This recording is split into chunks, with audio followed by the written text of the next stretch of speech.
Hello students, today we are discussing the topic the difference between amalgamation in the nature of merger and in the nature of purchase, then difference between pooling of interest method and purchase method, then dissenting shareholders and external reconstruction. First topic is difference between amalgamation in the nature of merger and amalgamation in the nature of purchase. First difference, in merger there is a genuine pooling of assets and liabilities of the transfer company as well as the shareholders interest. Amalgamation in the nature of merger ആണെങ്കിൽ അവിടെ ആ ഒരു transferor കമ്പനീൻ്റെ അസറ്റ്സും ലയബിലിറ്റീസും എല്ലാം തന്നെ transferee കമ്പനിയിലേക്കും കൊണ്ടുപോകും. അതുപോലെ തന്നെ അവരുടെ ഷെയർ ഹോൾഡേഴ്സിൻ്റെ ഇൻട്രസ്റ്റും ആ ഒരു ട്രാൻസ്ഫർ കമ്പനിയിൽ എങ്ങനെയായിരുന്നു ഉണ്ടായിരുന്നത് അതിന് പ്രൊപ്പോർഷനായിട്ട് തന്നെ ഉണ്ടാവും. But in amalgamation in the nature of purchase the share holders of the transfer company normally do not continue to have a proportionate share in the equity or management of the transferee company. അപ്പോൾ ഇവിടെ transfer കമ്പനിയിലത്തെ share ഹോൾഡേഴ്സിന് ആ പുതിയ transferee കമ്പനിയിൽ ആ ഒരു proportionate ആയിട്ട് തന്നെ shares കിട്ടണമെന്നില്ല. Next, in merger the assets and liabilities are recorded in the books of the transferee company at book values. And in purchase assets and liabilities will be recorded at agreed or revised values. So amalgamation the nature of മെർജറിലെ അസറ്റ്സും ലയബിലിറ്റീസും transferee കമ്പനീൻ്റെ books of അക്കൗണ്ടിൽ record ചെയ്യുന്നത് book വാല്യൂവിലായിരിക്കും. Transfer കമ്പനീൻ്റെ books of അക്കൗണ്ടിൽ എത്രയാണോ ഉണ്ടായിരുന്നത് അത് തന്നെയായിരിക്കും ട്രാൻസ്ഫറി കമ്പനീൻ്റെ ബുക്സ് ഓഫ് അക്കൗണ്ടിൽ റെക്കോർഡ് ചെയ്യുന്നത്. പക്ഷേ അമാൽഗമേഷൻ ദി നേച്ചർ ഓഫ് പർച്ചേസിൽ അവിടെ എഗ്രീഡ് ഓർ റിവൈസ്ഡ് വാല്യൂസ്, ആ ഒരു വാല്യൂ റിവൈസ് ചെയ്തിട്ടായിരിക്കും, അല്ലെങ്കിൽ അവർ എത്രയാണോ ആ ഒരു അസറ്റ് ടേക്ക് ഓവർ ചെയ്യാൻ വേണ്ടി എഗ്രി ചെയ്യുന്നത് ആ വാല്യൂവിലായിരിക്കും ട്രാൻസ്ഫറി കമ്പനീൻ്റെ ബുക്സിൽ റെക്കോർഡ് ചെയ്യുന്നത്. Next, in merger, under this type, all assets and liabilities of transfer company after amalgamation become the assets and liabilities of the transferee company.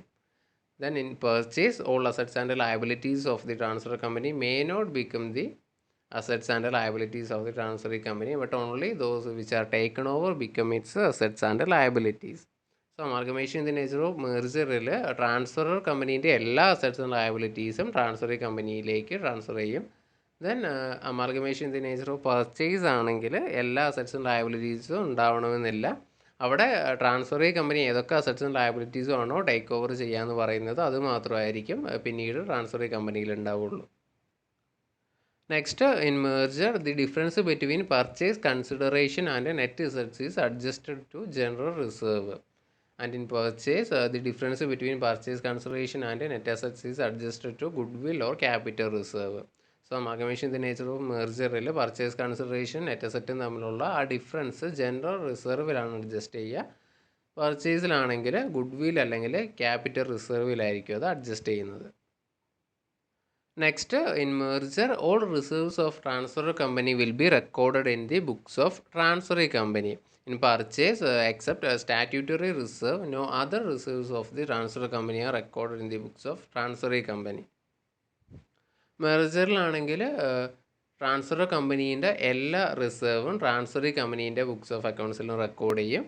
പക്ഷേ പർച്ചേസിൽ സ്റ്റാറ്റ്യൂട്ടറി റിസർവ് മാത്രമായിരിക്കും transferee കമ്പനീൻ്റെ books of അക്കൗണ്ട്സിലേക്ക് record ചെയ്യുക. Then last difference in merger, it is always intended to continue the business of the transfer company, and in purchase it may not be intended to continue the business of the transfer company. So merger ആണെങ്കിൽ അവിടെ ഒരു transfer കമ്പനിയുടെ business continue ചെയ്യാൻ പുതിയ കമ്പനിക്ക് transferee കമ്പനിക്ക് താല്പര്യം ഉണ്ടാകും. പക്ഷേ പർച്ചേസിലാണെങ്കിൽ അങ്ങനെ കണ്ടിന്യൂ ചെയ്യണമെന്നില്ല. മേ ബി കണ്ടിന്യൂ ചെയ്യാം, അല്ലെങ്കിൽ ചിലപ്പോൾ കണ്ടിന്യൂ ചെയ്യില്ല. സോ ഇത്രയൊക്കെയാണ് amalgamation in the nature of മെർജറും amalgamation in the nature of പർച്ചേസും തമ്മിലുള്ള difference. Next, difference between pooling of interest method and purchase method. നമ്മൾ അമാൽഗമേഷനിൽ യൂസ് ചെയ്യുന്ന രണ്ട് മെത്തേഡ്സ് ആണിത്. അത് തമ്മിലുള്ള ഡിഫറൻസസ് എന്തൊക്കെയാണെന്ന് നോക്കാം. First one, applicability. In pooling of interest method, merger and purchase method, it is acquisition. So pooling of interest method amalgamation in the nature of മെർജറിലാണ് നമ്മൾ യൂസ് ചെയ്യുക. അതുപോലെ തന്നെ പർച്ചേസ് മെത്തേഡ് നമ്മൾ അക്യൂസിഷൻ അല്ലെങ്കിൽ amalgamation in the nature of പർച്ചേസിലാണ് apply ചെയ്യുക. Then second difference, assets and liabilities. Pooling of interest method ആണെങ്കിൽ appear at book values and purchase മെത്തേഡിൽ appear at fair market values. Book വാല്യൂവിലാണ് pooling of interest മെത്തേഡിൽ നമുക്ക് assets and liabilities കാണാൻ സാധിക്കുക. Purchase method ആണെങ്കിൽ ആ ഫെയർ മാർക്കറ്റ് വാല്യൂവിലായിരിക്കും അത് റെക്കോർഡ് ചെയ്യുക. Next, recording. Pooling of interest method. All assets and liabilities of the companies undergoing merger are aggregated. എല്ലാ assets and liabilities pooling of interest method അനുസരിച്ച് record ചെയ്യും. But in purchase method, only those assets and liabilities are recorded in the books of the transferee company which are taken over by it. അപ്പോൾ ഇവിടെ transferee company ഏതൊക്കെ assets and liabilities ആണോ take over ചെയ്യുന്നത് അത് മാത്രമായിരിക്കും purchase method അനുസരിച്ചിട്ട് record ചെയ്യുള്ളൂ. Then next, reserves. The identity of transfer companies reserves is kept intact. Transfer കമ്പനീൻ്റെ എല്ലാ റിസർവും പൂളിംഗ് ഓഫ് ഇൻട്രസ്റ്റ് മെത്തേഡ് അനുസരിച്ചിട്ട് പുതിയ കമ്പനിയിലുണ്ടാവും. അതുപോലെ തന്നെ in purchase method the identity of the transfer companies reserves except statutory reserve is not kept intact. Statutory reserve മാത്രമാണ് purchase method അനുസരിച്ചിട്ട് ന്യൂ ട്രാൻസ്ഫറി കമ്പനിയിൽ ഉണ്ടാവുള്ളൂ. Next, purchase consideration. Difference in the amount of purchase consideration and share capital is adjusted with reserves. So pooling of interest മെത്തേഡിൽ റിസർവിലാണ് ആ ഒരു purchase കൺസിഡറേഷനും share ക്യാപിറ്റലും തമ്മിലുള്ള difference adjust ചെയ്യുന്നത്. But in purchase method surplus or deficit of purchase consideration over the net assets acquired should be credited or debited as capital reserve or good will. അവിടെ ഒന്നെങ്കിൽ credit ചെയ്യും അല്ലെങ്കിൽ debit ചെയ്യും. അങ്ങനെ അത് capital reserve ആയിട്ടോ good willow ആയിട്ടാണ് നമ്മൾ കാണിക്കുന്നത്. Then last one, amalgamation adjustment account. In pooling of interest method, there is no amalgamation adjustment account is open in the books of the transferee. But in purchase method, amalgamation adjustment account is open in the books of the transferee company to carry forward statutory reserve if any. So നമ്മൾ പറഞ്ഞ പോലെ statutory reserve purchase method അനുസരിച്ചിട്ട് transferee കമ്പനിയിൽ വരും. അതിൻ്റെ adjustment കാണിക്കാൻ amalgamation adjustment account purchase മെത്തേഡിൽ prepare ചെയ്യും. പക്ഷേ പൂളിംഗ് ഓഫ് ഇൻട്രസ്റ്റ് മെത്തേഡ് അനുസരിച്ചിട്ട് അങ്ങനെ ഒരു അഡ്ജസ്റ്റ്മെൻറ്റ് അക്കൗണ്ട് പ്രിപ്പയർ ചെയ്യുന്നില്ല. ഇതിൻ്റെ ഡിഫറൻസൊക്കെ ശ്രദ്ധിച്ച് കഴിഞ്ഞിട്ടുണ്ടെങ്കിൽ നിങ്ങൾക്ക് മനസ്സിലാവും. നമ്മൾ നേരത്തെ പറഞ്ഞ ഡിഫറൻസിലുള്ള കുറേ ഐറ്റംസ് വരുന്നുണ്ട്. കാരണം amalgamation in the nature of മെർജറിൽ നമ്മൾ യൂസ് ചെയ്യുന്നതാണ് pooling of interest method, and amalgamation in the nature of പർച്ചേസിൽ യൂസ് ചെയ്യുന്നതാണ് പർച്ചേസ് മെത്തേഡ്. സോ രണ്ടും കൂടെ ഒരുമിച്ച് പഠിക്കുകയാണെങ്കിൽ കുറച്ചുകൂടെ എളുപ്പമായിരിക്കും. Next topic is dissenting shareholders. Dissenting shareholders are the shareholders who have not given their assent to the scheme of amalgamation.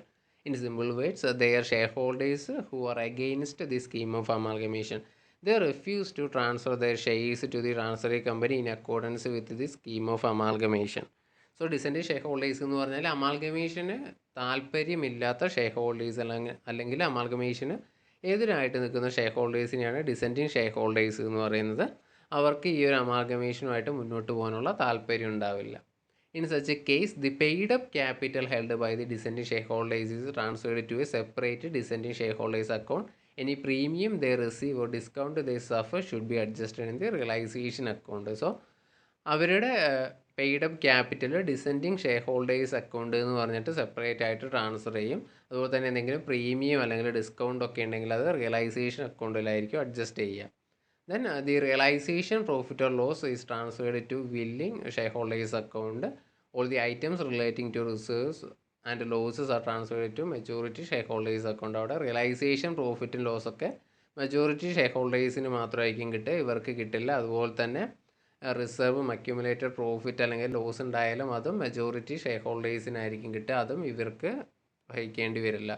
Then it may be noted that the amount due to dissenting shareholders will be settled in cash. So അവരുടെ amount കൊടുക്കാനുള്ളത് ക്യാഷിലായിരിക്കും settle ചെയ്യുക. Next topic is external reconstruction. Corporate റീസ്ട്രക്ചറിങ്ങിലുള്ള ഒരു important ടൈപ്പാണ് external reconstruction. External reconstruction takes place when an existing weak company goes into liquidation for the purpose of selling its assets and liabilities to a newly formed company. So ഒരു വീക്കായിട്ടുള്ളൊരു company ലിക്വിഡേഷന് പോയിട്ട് ഒരു പുതിയൊരു കമ്പനിയായിട്ട് form ചെയ്യുന്നതിനെയാണ് നമ്മൾ external reconstruction എന്ന് പറയുന്നത്. In the case of external reconstruction there is one liquidation and one formation. അവിടെ ഒരു company ലിക്വിഡേഷനിലേക്ക് പോയിട്ട് പുതിയൊരു കമ്പനിയായിട്ട് മാറുന്നുണ്ട്. സോ അവിടെ ഒരു ലിക്വിഡേഷനും ഒരു ഫോർമേഷനും ആയിരിക്കും ഉണ്ടാവുക. Then external reconstruction takes place in the following cases. സാധാരണയായിട്ട് എക്സ്റ്റേണൽ റീകൺസ്ട്രക്ഷൻ വരുന്ന കുറച്ച് കേസസ് ആണ് പറയുന്നത്. First one, when a company accumulates a huge loss and assets are overvalued. ഒരു കമ്പനിക്ക് ഭയങ്കര ലോസ് ഉണ്ടാവും, അതുപോലെ തന്നെ അതിൻ്റെ അസറ്റ്സ് ഒക്കെ ഓവർ വാല്യൂ, അതിൻ്റെ വാല്യൂ കൂടുതലാണ് അതിൻ്റെ ബാലൻസ് ഷീറ്റിൽ കാണിച്ചിട്ടുണ്ടാവുക, പക്ഷേ ശരിക്കും അസറ്റ്സിനൊന്നും അത്രയ്ക്ക് വാല്യൂ ഉണ്ടാവില്ല. അങ്ങനെ വരുന്നൊരു സിറ്റുവേഷനിൽ എക്സ്റ്റേണൽ റീകൺസ്ട്രക്ഷൻ ചൂസ് ചെയ്യും. Then when a company wants to expand its operations, അതിൻ്റെ ഓപ്പറേഷൻസ് ഒക്കെ എക്സ്പാൻഡ് ചെയ്യാൻ താല്പര്യമുണ്ടെങ്കിൽ, then when there is a shortage of the working capital shortage ആണെങ്കിൽ നല്ല രീതിയിൽ മുന്നോട്ട് പോകാൻ പറ്റില്ല. സോ അങ്ങനെയുള്ള സിറ്റുവേഷനിലും എക്സ്റ്റേണൽ റീകൺസ്ട്രക്ഷൻ ഒരു കമ്പനിക്ക് ചൂസ് ചെയ്യാം. Then last one, when a company wishes to change its domicile അതായത് ഏരിയ ഓഫ് ഓപ്പറേഷൻ, ഏത് സ്ഥലത്താണ് ആ കമ്പനി വർക്ക് ചെയ്യുന്നത് അത് ചേഞ്ച് ചെയ്യണമെങ്കിലും എക്സ്റ്റേണൽ റീകൺസ്ട്രക്ഷൻ ആ കമ്പനിക്ക് ചൂസ് ചെയ്യാം. Then according to Accounting Standard 14, external reconstruction should be treated as amalgamation in the nature of purchases. So ഇതിൻ്റെ ജേണൽ എൻട്രീസും അതുപോലെ തന്നെ ലെഡ്ജർ അക്കൗണ്ട്സും ഒക്കെ പ്രിപ്പയർ ചെയ്യേണ്ടത് amalgamation in the nature of പർച്ചേസിൽ നമ്മൾ ചെയ്തതുപോലെയാണ്.